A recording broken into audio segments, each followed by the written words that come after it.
Check, check. What's going on, y'all? It's episode number 2. Hopefully, this one is a little bit more clear and concise. Still gonna go through it one take, but got a better feel for the angle that I want to do with this. So, this is episode 2 of the Man Handbook. Please share your thoughts, provide feedback, and let's converse. So, we'll go ahead and get started with topic number 2. And I'll just sitting around just thinking about God and all the things that he's done for me, provided for me in life, and just figuring out how he's the ultimate provider, and want to kind of see how everybody felt, to see if they felt that God has been the ultimate provider in their life. So just thinking back when I was in high school, senior year, I was getting ready to graduate. I didn't really know what I was going to do. I didn't know, like, I was going to go to the military, if I was going to go to college and continue my athletic career. And I really wanted to play football. In Ohio, we got, I'm originally from Cleveland and Warrensville Heights High School graduate. But originally when I graduated high school in Ohio, there's either you can play D1 sports or D3.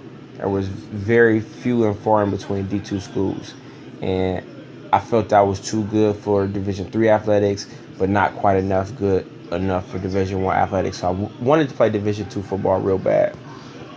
So I didn't know what I was going to do because we didn't have a lot of recruiting for Division II in Ohio. I was a average athlete, low 4.6 40, 4.61, 4.62 40. On a good day, I could run a 4.5, 32-inch vertical, 4.1 shuttle.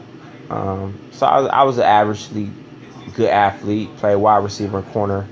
And I actually went on to college football to play cornerback Division II.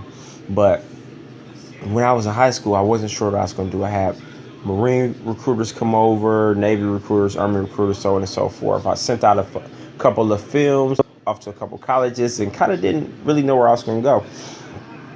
And out of the blue, when I had to make a decision, I got a phone call from a college recruiter in Minnesota.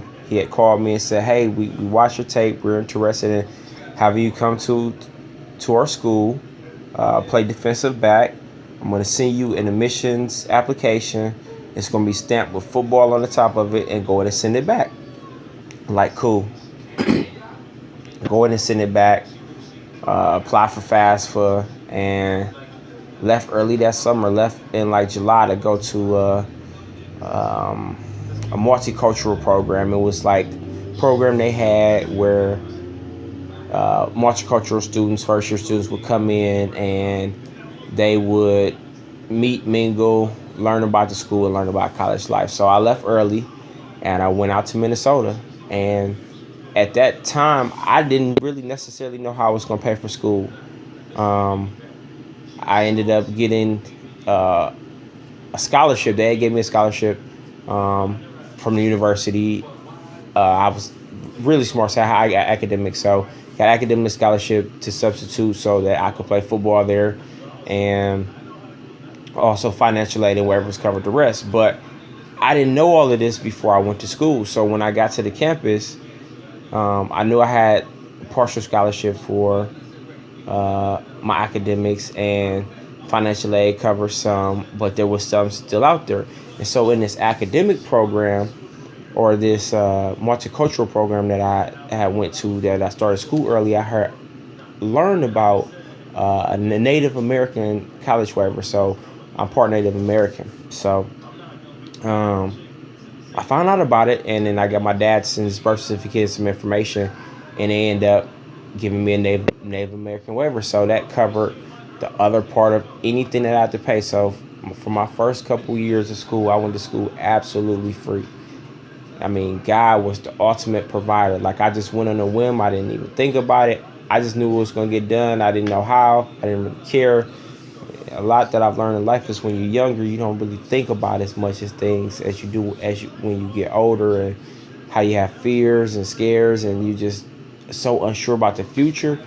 And sometimes I just wish I can go back to when I was a younger adult teenager kid, and I just didn't really worry about things. I made decisions and I said God was going to take care of me. I remember one year when I was flying back into Minnesota, I went home for, I don't know what holiday it was, Thanksgiving, Christmas, one of those holidays. And my university was in western Minnesota, University of Minnesota. So it's part of the University of Minnesota. So if you've ever heard of the Golden Gophers, we're satellite school, Division II. So we're University of Minnesota Moores, Division II university. And so it was about 3 hours away from the Twin Cities, from Minneapolis, St. Paul. And so I don't even remember how I got to the airport, to be honest. I think somebody maybe drove me there. I rode there with somebody. But I had a flight back, and I had absolutely no way back to the school. I hadn't planned nothing, hadn't organized nothing.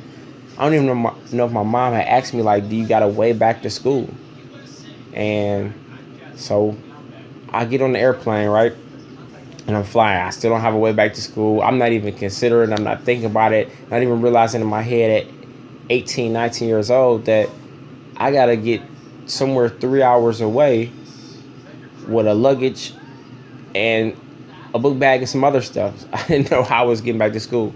So I'm getting on a plane, and I sit down, and in the row behind me, it's this, cute girl. I mean, she fine. You know what I'm saying? Like, I would have hollered at her.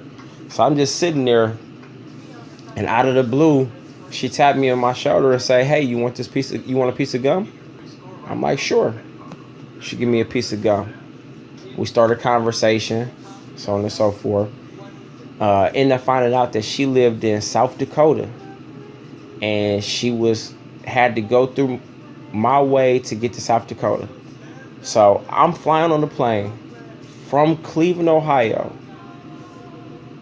Get on the same plane with a girl that's going to Minnesota, driving through my town to get to South Dakota. She sits behind me and taps me. How else could this have been provided to me? Like, literally, like, I had no way to school, and God provided a way. He has been there in so many situations to provide for me. This is my testimony. What has God done for you to show that He's the ultimate provider? Like, I've never in my life went without. No matter what the circumstances, situation has been, I have always been provided for. Even, like I said, when I was younger, sometimes I didn't even think about it. It's just, I knew it. Like, I didn't even have a concern, worry, or anything in the world. And sometimes I find myself to this day as an adult worrying about stuff. And I just need to let God do it, because He's showed me time and time and time again how He will provide. So this is the end of episode 2 of the Man Handbook. What has God done to show you that He's the ultimate provider? No doubt, Willie Nix.